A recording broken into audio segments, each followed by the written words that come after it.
Hello and welcome to your unlearning space. ஒரு 50 வருஷத்துக்கு பிறகு இப்போது ஆர்டெமிஸ் 2 அப்படிங்கிற மிஷன் வந்து நாசா லான்ச் பண்ணியிருக்கிறாங்க for expedition to the moon.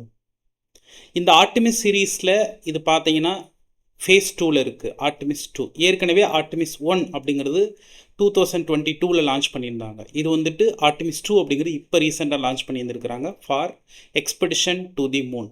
So மூணுக்கான எக்ஸ்பெடிஷனில் ஏற்கனவே அவங்க அப்போலோ மிஷன் நிறைய பண்ணியிருக்கிறாங்க. அப்போலோ 9, அப்போலோ 11 வந்துட்டு they successfully reached as well as landed the moon surface அப்படின்னு சொல்லலாம். ஸோ அந்த வரிசையில் இன்றைக்கி நம்ம பார்க்கக்கூடிய topic Artemis 2. First of all we suppose to understand what is Artemis. Artemis அப்படிங்கிறது வந்துட்டு ஒரு mythological goddess of the moon அப்படின்னு சொல்லலாம். ஸோ ஏற்கனவே அந்த மித்தாலஜிக்கல் காட்டஸில் வந்துட்டு we have the name call Apollo. So அந்த வரிசையில் தான் வந்துட்டு ஆர்டெமிஸ்ன்ற ஒரு நேமும் வருது. இந்த ஆர்டெமிஸ் மிஷனில் பார்த்தீங்க அப்படின்னா வந்துட்டு ஒன்று லான்ச்சிங் பேடு, அது கூட இன்னொரு விஷயம் பார்த்தீங்க அப்படின்னா ஓரியன் மாடியூல் அப்படின்னு ஒன்று வச்சுருக்கிறாங்க. இந்த ஓரியன் மாடியூல் அப்படிங்கிறது வந்துட்டு பார்த்தீங்கன்னா it is a crewed space craft இப்போது. ஸோ அந்த ஓரியன் அப்படிங்கிறதும் பார்த்தீங்க அப்படின்னா வந்துட்டு it is like one of the most recognisable constellation in the sky அப்படின்னு சொல்லலாம். இந்த ஆர்டெமிஸ் 2 மிஷன் அப்படிங்கிறது பார்த்தீங்கன்னா ஒரு 4 அஸ்ட்ரானட்ஸ் எடுத்துகிட்டு போகிறாங்க. இந்த 4 அஸ்ட்ரானட்ஸை வந்துட்டு near to the moon surface, மூனுடைய ஆர்பிட்டுக்கு பக்கத்தில் கொண்டு போகிறாங்க. அது மட்டும் கிடையாது, மூனுடைய ஆர்பிட் அவங்க ஸ்டடி பண்ணுறது மட்டும் இல்லாமல் ஸோ ஆல்மோஸ்ட் பார்த்தீங்க அப்படின்னா வந்துட்டு ஒரு மூனுடைய ஆர்பிட்டில் இருந்துட்டு ஒரு 6500 கிலோமீட்டர் வரைக்கும் வந்துட்டு அவங்க போக போகிறாங்க. ஸோ ஹியூமனுடைய exploration to the deep sky அப்படிங்கிறது பார்த்தீங்க அப்படின்னா வந்துட்டு this will be the very first one அப்படின்னு நம்ம சொல்லலாம்.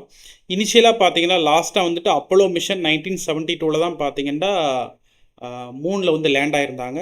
அதுக்கு பிறகு இப்போ தான் இந்த ஆர்டெமிஸ் 2 மிஷன் மூலமாக வந்துட்டு, ஏன்னா ஆர்டெமிஸ் 1 மிஷன்லேயும் பார்த்தீங்க அப்படின்னா அது க்ரூடு மிஷன் கிடையாது, இட் இஸ் அ அன்க்ரூடு மிஷன் அப்படின்னு நம்ம சொல்லுவோம். ஆர்டெமிஸ் 1ல், ஆர்டெமிஸ் 2ல் வந்து க்ரூடு மிஷன். ரெண்டுமே பார்த்தீங்க அப்படின்னா வந்துட்டு மூனுடைய ஆர்பிட்டில் தான் வந்துட்டு இது பண்ண போகிறோம். ஆர்பிட்டல் ஸ்டடி தான். ஏன் அப்படின்னு கேட்டிங்கன்னா 2028 வந்துட்டு அவங்க வந்துட்டு என்ன பிளான் பண்ணியிருக்காங்கன்னா, நாசா 2028 மூனுடைய சர்ஃபஸில் லேண்ட் ஆகிறதுக்கான ஒரு மிஷனை பிளான் பண்ணியிருந்துருக்குறாங்க. ஸோ பர்பஸ் ஈவன் தோ வந்து அவங்க அப்போலோ மிஷனில் சக்ஸஸ் ஆகியிருந்தாலும் கூட அது வந்து ரொம்ப எர்லியர்னே நம்ம சொல்லலாம். ஏன்னா மூனில் வந்து பெர்மனெண்ட்டாக ஒரு ஹெபிடேஷனை க்ரியேட் பண்ணுறதுக்கான ஒரு ஆக்டிவிட்டியில் இவங்க இருக்கிறாங்கன்னு நம்ம தெரிஞ்சுக்கிறோம் இது மூலமாக. So let's see what is Artemis. இப்போது ஃபஸ்ட்டு நம்ம ஆர்டெமிஸ் 1 ப்ரோக்ராம் பற்றி பார்க்கலாம். இந்த ஆர்டெமிஸ் 1 ப்ரோக்ராம் அப்படிங்கிறது 2022 பண்ணிட்டாங்க. ஆர்டெமிஸ் 1 அப்படிங்கிற ஒரு ப்ரோக்ராம். இந்த ஆர்டெமிஸ் 1 ப்ரோக்ராமில் பார்த்தீங்க அப்படின்னா வந்துட்டு it orbited around the 130 kilogram above the lunar surface நம்ம பார்க்குறோம்.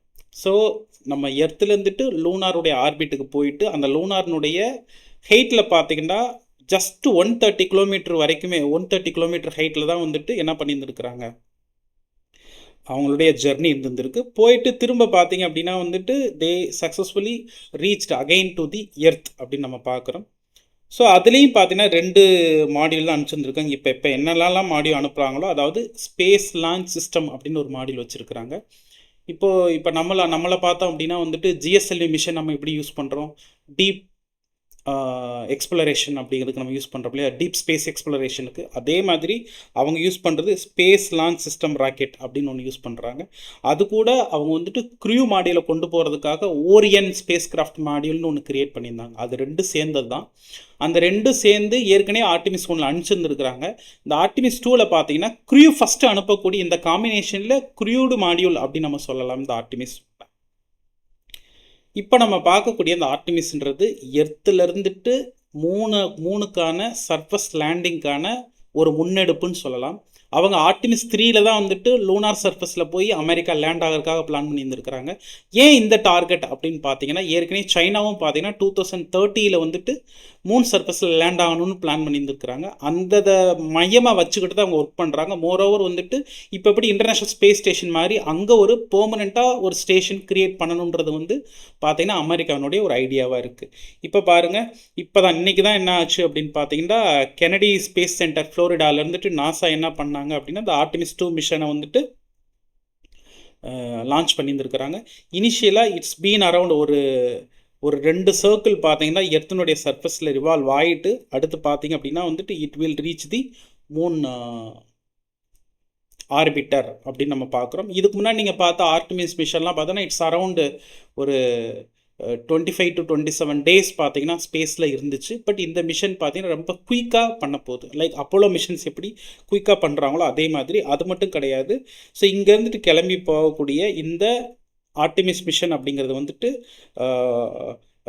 ஓரியன்ட் ஸ்பேஸ் கிராஃப்டை வந்து பார்த்தீங்க அப்படின்னா அந்த லூனாருடைய ஆர்பிட்டில் வந்து லேண்ட் இது பண்ணி விட்டுற போது அங்கே பார்த்தீங்கன்னா இந்த ஓரியன்ட் ஸ்பேஸ் கிராஃப்ட் அப்படிங்கிறது வந்துட்டு ஒரு 6500 கிலோமீட்டருக்கு வந்து அந்த லூனார் ஆர்பிட்டில் இருந்துட்டு 6500 கிலோமீட்டர் ஃபாராகவே இருக்க போகுது. இது மூலமாக பார்த்தீங்கன்னா the farthest distance that human have ever ventured in the space அப்படிங்க நம்மளால் புரிஞ்சுக்க முடியும். ஸோ இவ்வளோ தூரம் ஹியூமன் வென்ச்சர் பண்ணது வந்து இதுதான் முதல் முறையாக இருக்க போகுது. ஸோ இதில் பாருங்கள், தேர் ஆர் 2 ரூட்ஸ். பொதுவாகவே வந்து இப்போ நம்மளும் பார்த்தீங்கன்னா சந்திராயன் நம்ம லான்ச் பண்ணியிருந்தோம். சந்திராயன் பார்த்தீங்க அப்படின்னா வந்துட்டு இது அன்க்ரூவ்டு மிஷனாக தான் நம்ம லான்ச் பண்ணியிருந்தோம். பட் நம்ம வந்து ஒரு லாங்கஸ்ட் பாத் ஃபாலோ பண்ணியிருந்தோம் ஃபார் தி ஃபியூவல் எஃபிஷியன்சி நம்ம சொல்லலாம். அதே மாதிரி இந்த இதில் நம்ம என்ன தெரிஞ்சுக்கிற போகிறோம் அப்படின்னா, ஏன்னா இவங்க வந்துட்டு பிளான் பண்ணிக்கிறது 10 டேஸ் மிஷனாக தான் பிளான் பண்ணியிருந்துருக்குறாங்க. So it will B the shortest ரூட்டாக இருக்க போகுது. So we suppose to know the benefit of both longest route as well as shortest route நம்ம தெரிஞ்சுக்க போகிறோம். இந்த ஆர்டிமிஸ் 2 மிஷன் அப்படிங்கிறது ஜஸ்ட்டு மூணுடைய நெய்பர்ஹுட் ஏரியாவுக்கு வந்துட்டு 3 to 4 டேஸ் தான் எடுத்துக்க போகுது. லைக் அப்போலோ மிஷன் மாதிரி தான். அப்போலோ மிஷன் மாதிரி ரொம்ப குயிக்காக ரீச் ஆகக்கூடிய ஒரு இது தான் எடுத்துக்க போகுது. பட் நம்மளுடைய சந்திராயன் 3லாம் பார்த்தீங்கன்னா லாங்கர் ரூட் தான் எடுத்துக்கிட்டோம். ஃபியூ வீக்ஸ்லேருந்து ஃபியூ மந்த்ஸ் வரைக்கும் வந்துட்டு 3 ரீச் பண்ணுறதுக்கு எடுத்துக்கிட்டோம். பட் அவங்க அந்த மாதிரி எடுத்துக்கல. இந்த லாங்கர் ரூட்ஸ் நார்மலாகவே வந்துட்டு ஃபியூவல் எஃபிஷியன்சியாக இருக்கும், எக்கனாமிக்கலாக இருக்கும். ஆனால் குயிக்கர் ரூட்ஸ் அப்படிங்கிறது வந்துட்டு நிறைய ஃபியூவல் எடுத்துக்கும், மோர் பவர்ஃபுல்லாக இருந்தாலுமே கூட ஃபியூவல் நிறைய எடுத்துக்கும், எக்கனாமிக்கலாக கிடையாது. ஸோ அவங்க யூஸ் பண்ணக்கூடிய ஸ்பேஸ் லான்ச் சிஸ்டம் ராக்கெட்ஸ் அப்படிங்கிறது வந்து பார்த்திங்கன்னா most powerful launching vehicle. Americans வந்துட்டு கன்ஸ்ட்ரக்ட் பண்ணதுலேயே மோஸ்ட் பவர்ஃபுல் லான்ச்சிங் வெஹிக்கிள் என்ன அப்படின்னா எஸ்எல்எஸ் தான், ஸ்பேஸ் லான்ச் சிஸ்டம் அப்படின்னு நம்ம சொல்லுவோம். இதுக்கு முன்னாடி பார்த்திங்கன்னா வந்துட்டு இப்போ ஆர்டிமிஸ் மிஷனுக்கு முன்னாடி அப்போலோ மிஷன்ஸ் தான் மூணுடைய எக்ஸ்பெடிஷன்ஸ்க்கு அவங்க யூஸ் பண்ணாங்க. அதில் ஃபுல்லாக they have use in Saturn 5 rockets அப்படின்னு யூஸ் பண்ணாங்க. So both SLS rocket as well as Orion space craft. ஏன்னா எஸ்எல்எஸ் ராக்கெட்டில் ஒரு பார்ட்டு தான் ஓரியன் ஸ்பேஸ் கிராஃப்ட்ன்றது. அந்த ஓரியன் ஸ்பேஸ் கிராஃப்டில் தான் வந்துட்டு it is a crew module. அதில் தான் பீப்புள் உள்ளே போக போகிறாங்க. அஸ்ட்ரானட்ஸ் உள்ளே இருந்துட்டு மற்ற ஆக்டிவிட்டீஸ் எல்லாமே வந்துட்டு அதுலேருந்து தான் பண்ணி பார்க்க போகிறாங்க. So this both modules are used in this mission நம்மளை சொல்ல போகிறோம். ஏற்கனவே இதே மாடியூல் தான் ஆர்டிமிஸ் 1 யூஸ் பண்ணியிருந்தாங்க. பட் க்ரூவில் அன்க்ரூவாக இருந்துச்சு. இப்போ க்ரூவ்டு மாடியூலாக அனுப்புகிறோம். ஸோ ஏற்கனவே அவங்க ஆர்டிமிஸ் 1 என்ன பாத் ஃபாலோ பண்ணாங்களோ அதை சேம் பாத்தாக ஃபாலோ பண்ணிவிட்டு என்ன பண்ண போகிறாங்க அப்படின்னா வந்துட்டு குயிக்காகவே வந்து என்ன பண்ண போகிறாங்க அப்படின்னா they will reach earth surface soon. So path அப்படின்னு நம்ம பார்க்க போகிறோம். இனிஷியலாக அந்த ஆர்டிமிஸ் 2 மிஷனில் பார்த்தீங்கன்னா will make 2 rounds of the earth before embarking on its journey towards the moon. 2 circle சுற்றிட்டு தான் மூனுடைய ஆர்பிட்டை பிடிக்கிறதுக்கான ஒரு ஜர்னியில் இது போக போகுது. So while moving around the moon அந்த எஸ்எல்எஸ் ராக்கெட் இது பண்ணுறப்போ Orion space craft will travel a distance of about 6500 kilometre far side of the moon நம்ம தெரிஞ்சுக்கிறோம். ஸோ அந்த ஓரியன் ஸ்பேஸ் கிராஃப்ட் வந்து 6500 கிலோமீட்டர் வரைக்குமே போக போகுது. இது மூலமாக ரொம்ப தூரத்துக்கு ஒரு டீப் ஸ்பேஸ் எக்ஸ்ப்ளோரேஷனில் ரொம்ப தூரத்துக்கு ஹியூமனை கொண்டு போன ஒரு வென்ச்சர் இதாக இந்த பர்டிகுலர் மிஷன் இருக்க போகுது. ஸோ அப்போலோ மிஷன்ஸ் இப்போ இதுக்கு முன்னாடி நம்ம கம்பேர் பண்ணுறப்ப பார்த்தீங்கன்னா அப்போலோ மிஷன்ஸ்லாம் பார்த்தீங்கன்னா 3 லேண்ட் பண்ணாங்க. ஜஸ்ட்டு வந்து பார்த்தீங்கன்னா லூனார் சர்ஃபஸ்லேருந்து அவங்க வந்துட்டு ஆல்டிடியூடுன்றது வந்து எவ்வளோ தான் போயிருந்தாங்க, 110 கிலோமீட்டர் வரைக்கும் தான் போயிருந்தாங்க. பட் இது பார்த்தீங்கன்னா ஆல்மோஸ்ட் 6500 கிலோமீட்டர் வரைக்கும் போக போகுது. இந்த மிஷன் என்ன பர்பஸ்க்காக அவங்க பண்ணுறாங்கன்னு நம்ம தெரிஞ்சுக்கிற வேண்டியதாக இருக்குது. ஏன்னா வந்துட்டு இந்த we may get a question like this. Moon expedition NASA என்னென்ன பர்பஸ்க்காக பண்ணுறாங்க அப்படின்னா, ஒன்று வந்து பார்த்திங்கன்னா டெக்னாலஜி தான். ஃப்யூச்சரில் டீப் ஸ்பேஸ் மிஷன்ஸ் பண்ணுறதுக்கான டெக்னாலஜிஸை டெவலப் பண்ணுறதுக்கான ஒரு பாத் வேயாக இது இருக்கிறதுக்கு பாசிபிலிட்டிஸ் இருக்குது. பார்ட்னர்ஷிப் அப்படிங்கிறது வந்து பார்த்தீங்கன்னா, இதுக்கு முன்னாடி வந்து அப்போலோ மிஷன்ஸ்லாம் கம்ப்ளீட்லி கவர்மெண்ட் ஃபண்டடாக இருந்துச்சு. பட் இந்த ப்ரோக்ராம்ஸ்லாம் பார்த்தீங்கன்னா நாசாவினுடைய large scale collaboration with the commercial companies, particularly SpaceX, போயிங்கோட சேர்ந்து பண்ணுறப்போ பப்ளிக் ப்ரைவேட் பார்ட்னர்ஷிப் இந்த ஸ்பேஸ் செக்டரில் பாசிபிளாக இருந்திருக்கு. லாங் டேர்ம் ப்ரெசன்ஸ் அப்படிங்கிறது வந்துட்டு நம்மளால் வந்து லூனார் சர்ஃபஸில் லாங் டேர்மில் பீப்புளை கொண்டு போய் வைக்க முடியுமா அப்படிங்கிற ஒரு ஐடியா தெரியுது.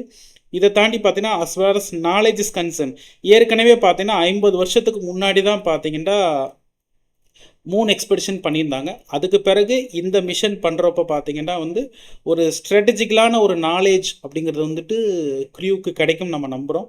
ரிசோர்ஸ் அப்படிங்கிறது பார்த்தோம்னா அந்த discovery of water on the moon as well as deposits of rare minerals, இந்த விஷயங்கள்னால பார்த்தீங்கன்னா there will be scientific as well as economic exploration as well as exploitation possible in future அப்படிங்கிறத நம்ம தெரிஞ்சுக்கிறோம். காம்படிஷன் அப்படிங்கிறது அஸ் ஐ set earlier, ஏற்கனவே வந்து Chinese lunar exploration programme launch பண்ணியிருக்கிறாங்க, சாங்கி ப்ராஜெக்ட். ஸோ அவங்க 2030 டார்கெட் பண்ணியிருந்துருக்கிறாங்க. அவங்களோட வந்துட்டு இவங்க கம்பீட் பண்ணுறதுக்காக 2028 இதாக வச்சுருந்துருக்குறாங்க. அடுத்து இது ரொம்ப பெக்குலியரான கோலாக இருக்குது, ஈக்குவாலிட்டி. ஏன் அப்படின்னா ட்ரம்ப் அட்மினிஸ்ட்ரேஷனில் பார்த்தீங்கன்னா first person in the colour as well as first விமனை வந்துட்டு லூனார் சர்ஃபஸ்க்கு அனுப்பணும் அப்படிங்கிறது அவங்களோட ஏமாக இருக்குது. அந்த ஏமில் பார்த்தீங்கன்னா we could see the first person on colour Victor Glover பார்க்குறோம். அதேமாதிரி விமென் கிறிஸ்டினா கோச் விமென் பார்க்குறோம். So there are 4 crew members. So இது வந்து அவங்களோட சக்ஸஸ்ஃபுல்லாக பார்க்குறாங்க. இந்த மாதிரி இந்த வரிசையில் பார்த்தீங்கன்னா இந்த டீப் ஸ்பேஸ் அப்படிங்கிறது வந்து பீஸ்ஃபுல்லாக யூஸ் பண்ணணும் அப்படின்றதுக்காக இப்போ ரீசெண்ட் டைம் பார்த்தா 2020s பார்த்தீங்கன்னா ஆர்டிமிஸ் அக்கார்டுன்னு ஒரு அக்ரிமெண்ட்டை வந்துட்டு அமெரிக்கன் கவர்மெண்ட் இன்ட்ரடியூஸ் பண்ணாங்க. ஸோ அதில் வந்துட்டு India also a part of this accord நம்ம தெரிஞ்சுக்கிறோம். India also a part of accord.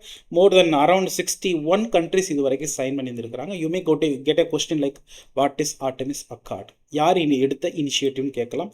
United for peaceful exploration for deep space நம்ம தெரிஞ்சுக்கிறோம். இந்த மாதிரி ரெகுலராக கரண்ட் அஃபேர்ஸ் அப்டேட் பார்க்கணும் அப்படின்னா OUS IASல சப்ஸ்கிரைப் பண்ணிக்கோங்க. இதை தாண்டி this will be the exclusive channel for civil service aspirants from the Tamil Nadu as well south India. Even Group 1 services of Tamil Nadu பசங்களுக்கு வந்துட்டு பர்டிகுலர் இங்கிலீஷ் மீடியம் பசங்களுக்கு திஸ் வில் பி தி எக்ஸ்க்ளூசிவ் சேனலாக இருக்கும். So thank you. Will meet you in the next important topic. Thank you.